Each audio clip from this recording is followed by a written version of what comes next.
Shutterstock Music.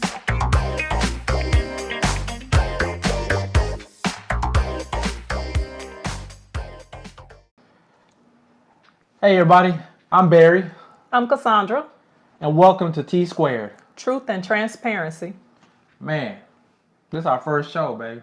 Yes. It's about time, man. Yeah, it is. A lot of people been asking us to do something because they know our testimony or, Right. or our story. Yes. They know how we've been through. We've been married for 16 years. Yes. This known- year. This year. And we've known each other for a little over 20 years.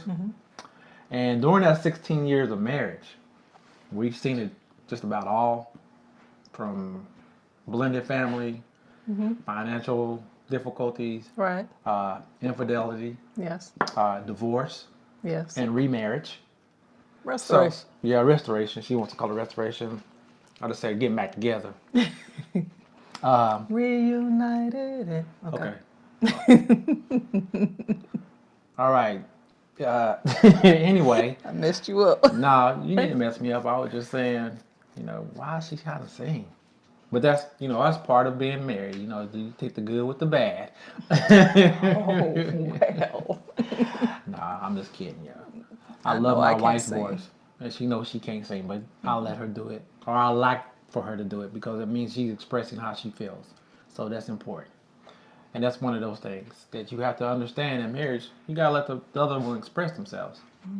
So on this show, we're gonna talk about many different things dealing with relationships, Right. from marriage to being single to being divorced, Friendship. friendship, family. Right. So that's the gist of this whole show. And so today we're gonna talk about what you should do before you say I do. Yes. You know what they say, let's do it. Before you say let's do it. What it is that you as a person and as a couple looking to get married, what you should be doing before you even say I do. And this is a great topic because this year, next month Oh, it's Valentine's Day. is Valentine's Day. And you know what that means. Everybody's in love. Yeah, the googly eyes. Googly eyed. And statistics are showing this year that 6 million people will either propose or expect a proposal from the other person. 6 million. 6 million. Wow. Yeah, that's a lot. And statistics also show that 18% to 36% of those who actually go through the marriage and get married get divorced. 18 to 36. That's a wide range. Yeah, I think it varies from state to state, or I don't know how they took it, but they gave Wow. that wide berth. I'm quite sure it's probably a little higher than that, but Unfortunately, I can see that though. yeah. And a lot of the reasons why stuff like that happens is because we don't take the time as an individual to get to know who we are. Right. And as a single person, when you're single, the furthest thing that should be behind, the furthest thing from your mind should be, who am I going to get married to? Who am I going to be with? When you don't even know who you are. Yeah, you're right about that. Most of the people don't know who they are because we didn't know who we were, No.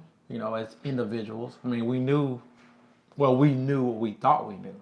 Put At it that that way, time. at that time. Which wasn't much. Was one month. A lot of stuff that we were taught, a lot of stuff that we picked up from our family or from our environment. We thought that was the norm, and that's the way you do it. You meet somebody, you say I love you, you make me feel good, I like the way you look. I can talk to you, Yeah. and that's as far as we go.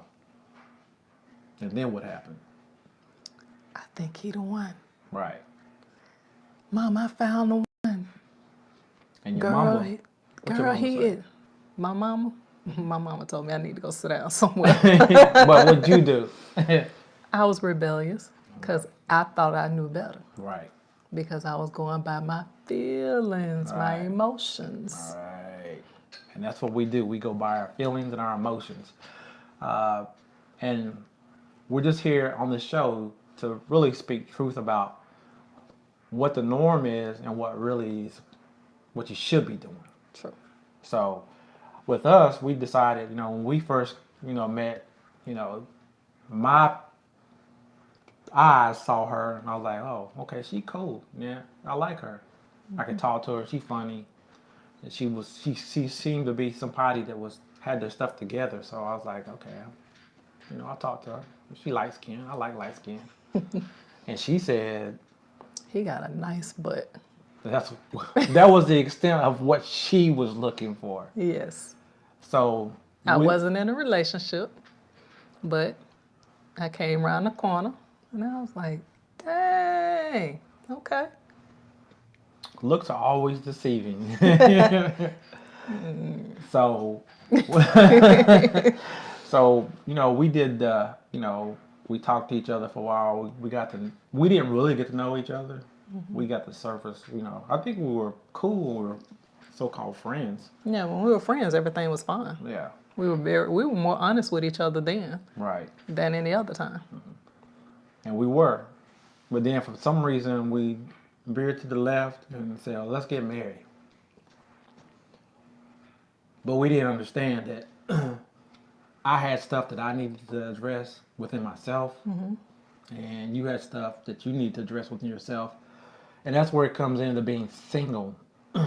Before you say I do, you got to address those things within yourself. So number one, you need to know who you are. True.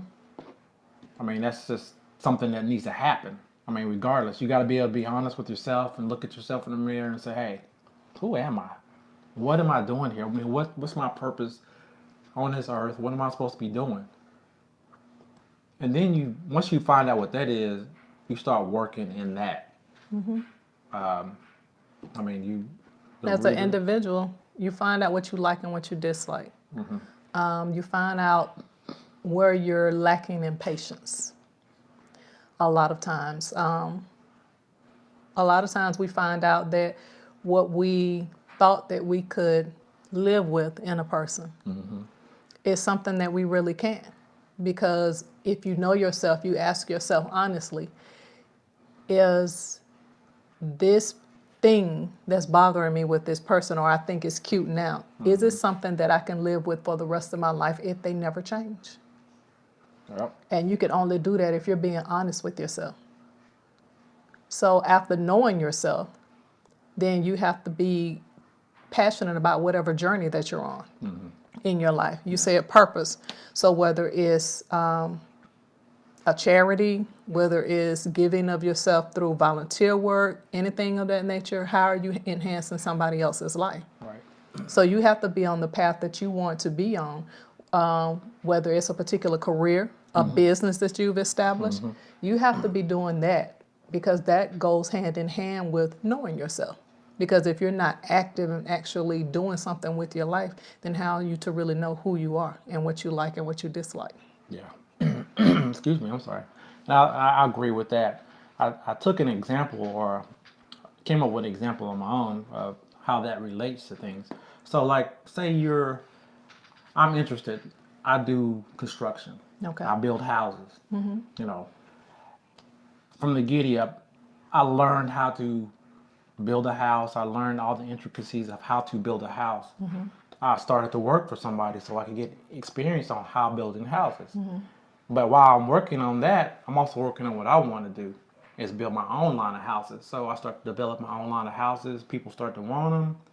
Boom, I'm starting to do my own thing. But the problem is the inside of my house, they just like everybody else's.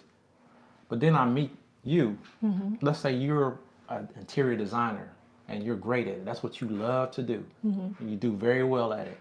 And I run across some of your designs and we start to talk and we start to collaborate on certain ideals.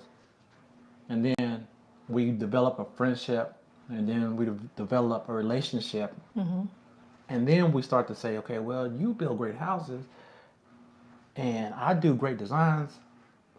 They kind of meet. They kind of match. And that's how you kind of go look at the relationship thing. Right. Somebody's doing charity work. You kind of want to meet with somebody who's not exactly doing what you're doing, but something along the lines of what Have you're that doing. generous spirit. Right. So That's the way I look at it. Unfortunately, we don't normally look at stuff that way. Right. We look at, man, she look good. Or man, he got a nice job. Well, I like that ride. yeah, I like that ride. What can he do for me? Right. And that's He'll be a good baby daddy. right. And the other thing is, we usually try to experience that feeling of intimacy before we even get married. So, if you allow that part to dictate what you're doing, like, oh man, she made me feel good. Yeah, he rocked my world. Right. And you take that mentality, that don't last. No, it doesn't. That's not a foundation to build it on. It doesn't. But going back to being the single or the individual before you say I do, is there anything else that that we may need to address on that aspect of it that you can think of? You need to be working. You need to be working. You have have a to job. Have some way of providing for yourself. True. Because if you can't provide for yourself, then how can you provide for someone that you say you want to marry? If you're barely making ends meet, then at that point you're looking for somebody to help you get over the hump. And that's not a reason to get married. Right. That's true. And that goes for, men and women. Because there's a lot of single families out there. A lot of single moms. I was a single mom. She was a single mom. There's a lot of guys out there that they have a dream. They want to be in entertainment or they want to do this. But they want girls or they want a relationship with somebody. But what do they really have to offer? Right. You have to be, a woman looks for stability and security. And if it's a real woman looking for that, she won't compromise off of that. Right. But if it's a woman, such as what you say, he gonna be somebody one day, so I'm gonna get with him, or he's doing something, so I'm gonna hang out with him. And then he's not doing everything he could be doing to help his dream. He's just like, I'm gonna rock the stage, and this is no dig at nobody. I'm just saying that's just an example I have. As a man, you want to be able to be that provider. Right. That's that's placed in us. It's just not taught, but that's what we're supposed to be. We're supposed to be that foundation for a family or for a wife.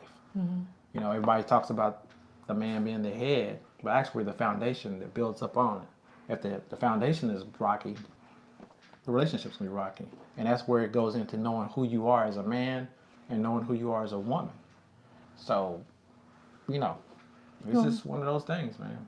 And to add to that, since you and I, we love God. Right.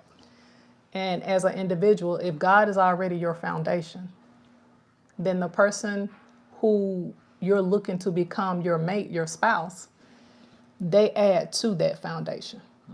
So if you already have your foundation, your faith, your belief in God as we do, then you're building upon that. You're not starting with a cracked surface. And that helps you in building a relationship with a husband or a wife. Right. It's there. So in doing these things as a single person, you help to build up who you are. You become confident in who you are and know what you're bringing to the table. You know your worth.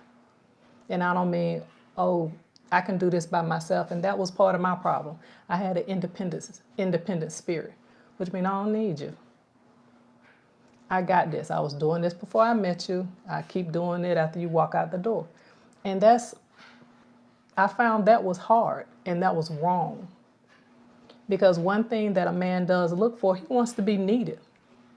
And if a man doesn't feel like he's needed, then why should he be around? And if I'm doing everything, then what is there left for him to do?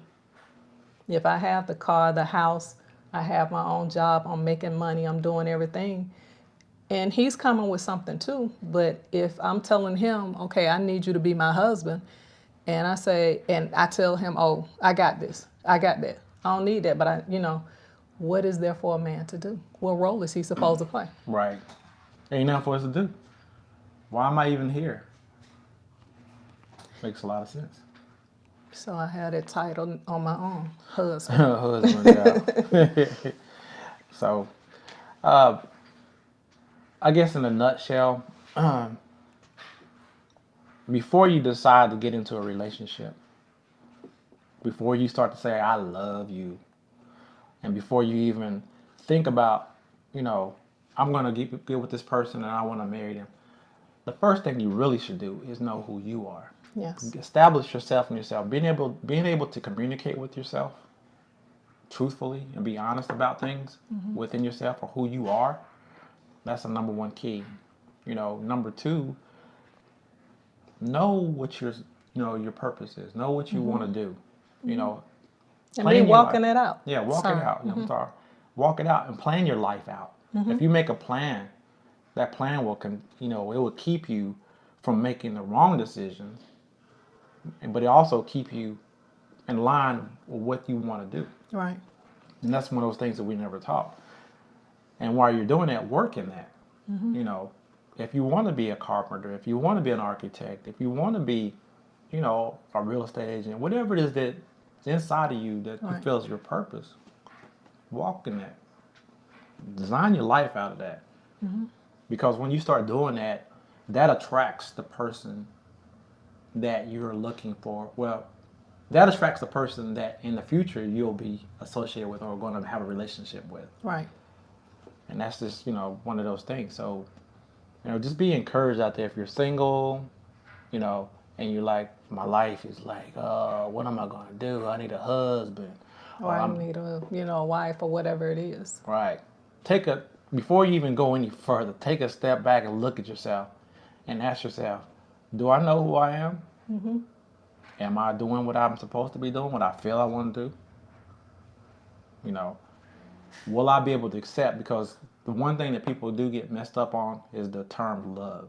And that's something that we'll talk about in our next episode. But just ask yourself this question. If somebody comes up to you and they say, I love you, then the thing you need to ask them is, okay, so you love me? So that means that you're going to take care of me. You're going to provide all my needs. And you're going to do whatever it takes until death do our part. Even if I don't even give you anything else. Even if I don't say thank you. You're going to do that for me. Most of the time people are going to say, No. Adios, amigos. No. And you need to know what their type of love is. True. Because some people's love comes with violence. Some people's love comes with selfishness. So some people's love come with it's sex only. That's love to them. So you need to define what that love is. Love is always a decision. And you want the purest agape love that you can have, where there are no expectations. Not saying to be lazy, but there are no expectations with it because they do it out of the overflow Right. that they have. That's right. So, guys, thank you for joining in. We appreciate you watching us. You can watch the show or watch us on YouTube at T Squared. And you can also email us at relatewithtsquared@gmail.com. Yeah. Also, do me a favor. Check out my blog, Getting to the Root of It. Again, getting2therootofit.com. All right, guys. So we thank you for sharing the time with us. Thank you for watching us. And I guess we'll see you next week, baby. We'll see you next episode. Our next episode. All right, guys. Peace out. Peace.